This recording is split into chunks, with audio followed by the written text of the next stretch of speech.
INOD stock analysis and price predictions for Innodata stock. I'm going to be showing you whether it's a buy or not for me, so stay tuned. And he's the only guy in the stock trading space with an actual track record of 44,000 videos, 5 years of experience, all documented. I've seen what's working for me and what's not. I'm here to tell you that zooming out, I mean, this just makes it make a lot of sense. I'm going to mark up the top and I'll get to that in a second. But this long side idea of me buying with Innodata came when it was like 34 bucks. Right, 35 bucks, and that delivered, and then I delivered one more time. That's why you can see the rules and the links. And because we're in a demand zone right now, I'm still looking to buy, but only if there is a confirmation, right? And I'm talking like a 30-minute shift or something like that, similar.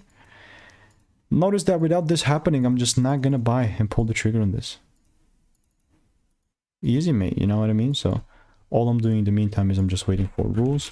If you want to stay tuned and get my money making emails and insights, click the first link in the description, and I'll see you in the next one.